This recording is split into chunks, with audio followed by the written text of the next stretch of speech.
Meu nome é Thiago Pierobon, eu sou promotor de justiça do MP-DFT, tenho atuado aí nos últimos anos como um colaborador aqui da Escola Superior do MPU também.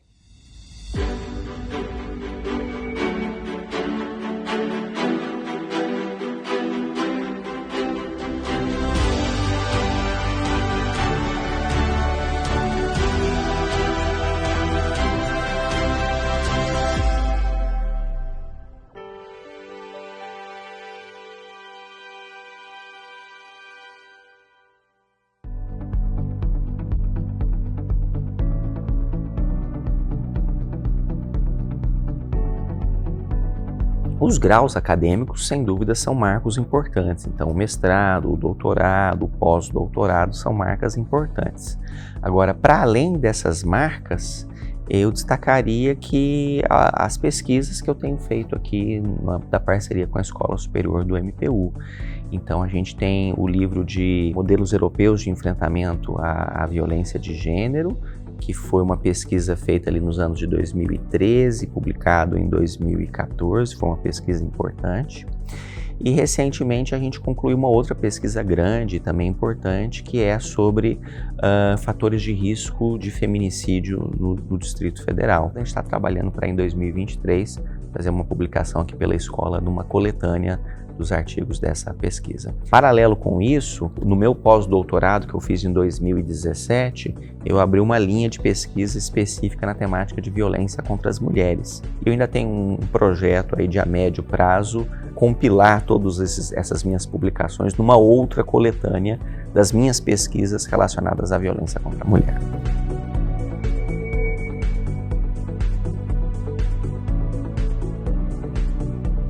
Das pesquisas que nós realizamos no ano de 2013 e 2014 foi uma pesquisa de direito comparado. Nós analisamos Portugal, Espanha, França e Inglaterra e avaliamos quais eram as respostas que esses países, à época, davam ao fenômeno da violência doméstica e familiar contra a mulher e o que nós poderíamos aprender, olhando a partir da experiência brasileira, sobre essas experiências estrangeiras.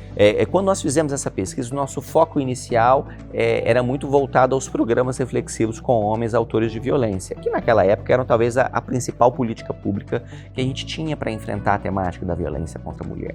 Só que quando a gente chegou nesses países, a gente percebeu que, para além dos programas reflexivos, existia todo um conjunto de outras políticas públicas que estavam sendo aplicadas e que, pelo menos naquela época, nós ainda não discutíamos no contexto nacional. Então, por exemplo, eles tinham lá o que hoje nós chamamos de patrulhas Maria da Penha. Então, pareceu de forma muito clara em todos os sistemas estudados que uma organização da Polícia de Segurança Pública, como eles costumam chamar lá, para o monitoramento das medidas protetivas de urgência, para evitar a escalada de episódios de violência, era uma estratégia central. Outra estratégia central que a gente ainda não trabalhava muito no contexto nacional, os dispositivos de emergência, celulares ou dispositivos eletrônicos que são dados à vítima de violência e que ela pode acionar no momento de emergência para ter uma atuação imediata das polícias.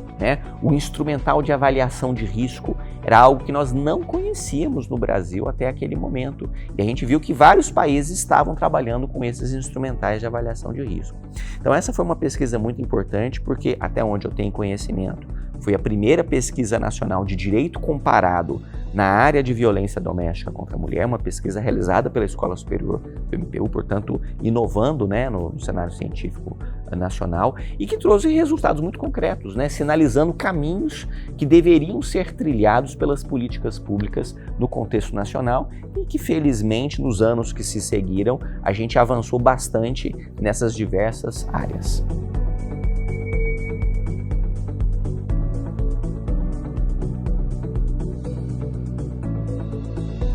Essa foi uma pesquisa muito importante para o mapeamento de políticas públicas, especificamente no Distrito Federal, mas como ela é uma pesquisa inédita no Brasil, ela teve um potencial muito grande de influenciar em todos os estados da unidade federativa.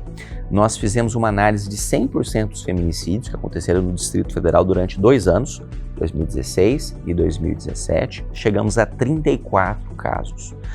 Nós elaboramos uma equipe de pesquisa multidisciplinar, portanto com profissionais da área do direito, psicologia, serviço social, medicina, teoria dos direitos humanos.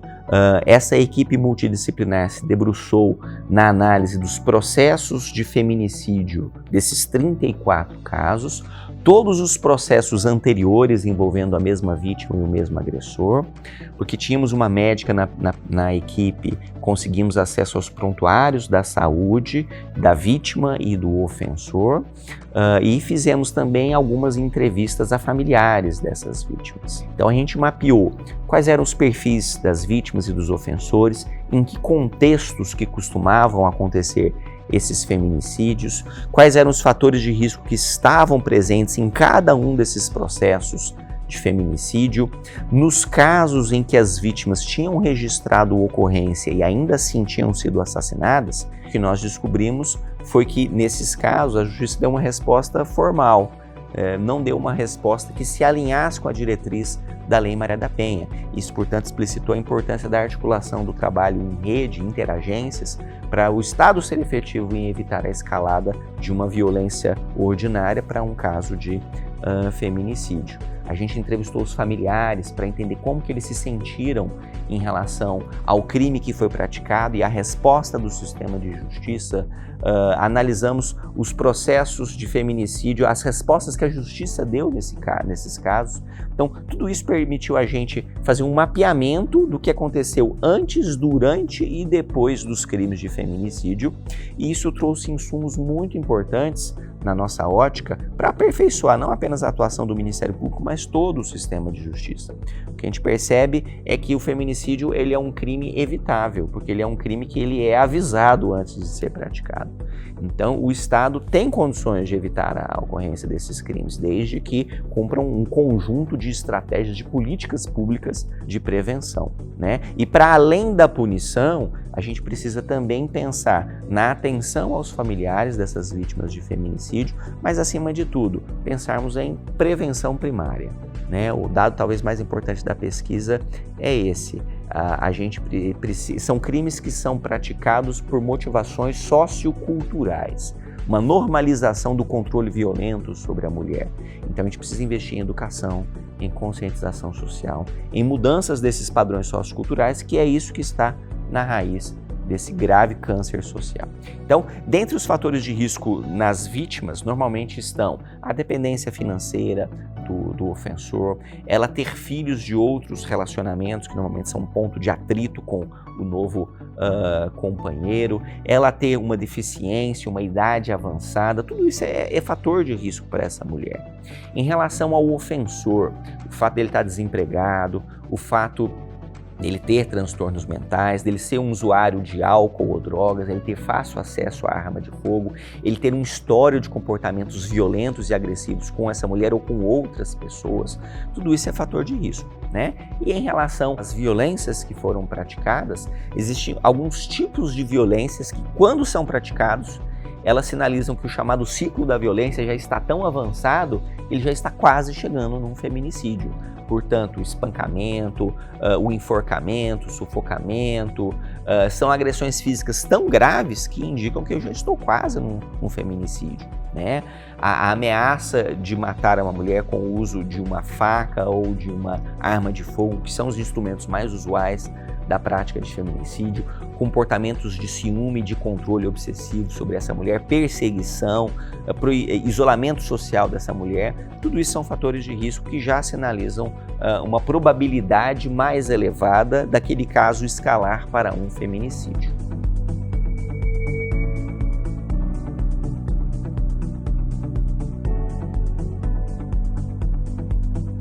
Nós precisamos urgentemente investir em políticas públicas de prevenção à violência contra as mulheres, né?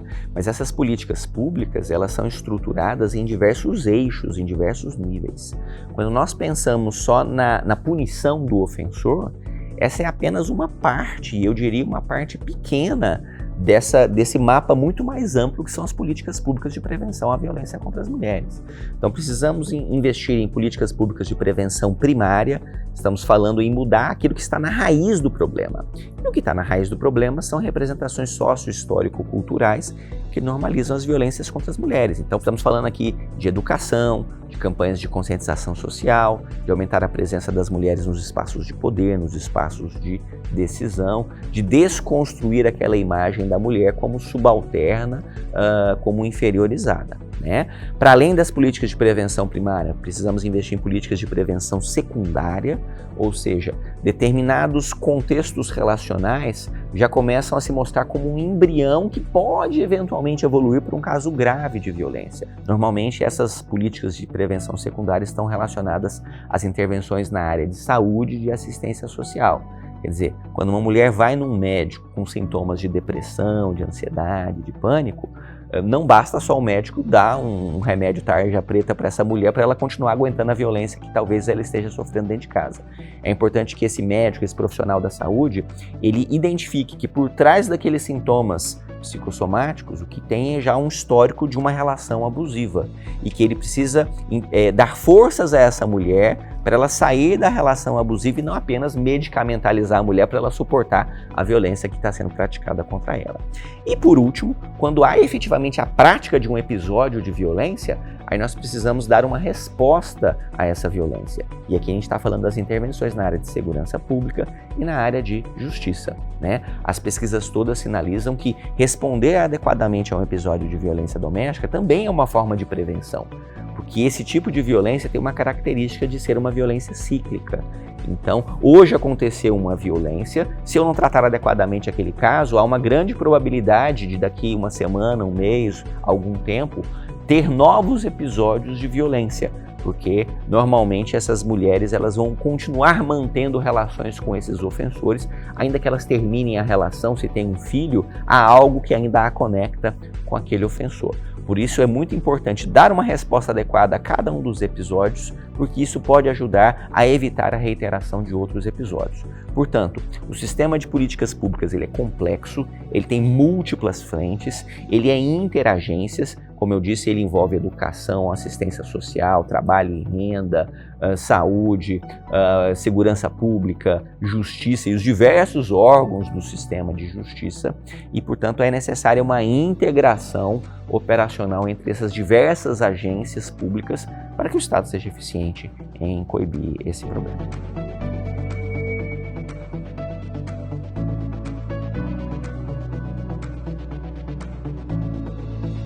As pesquisas científicas realizadas pela Escola Superior do MPU impactaram de forma muito positiva no desenvolvimento das políticas públicas.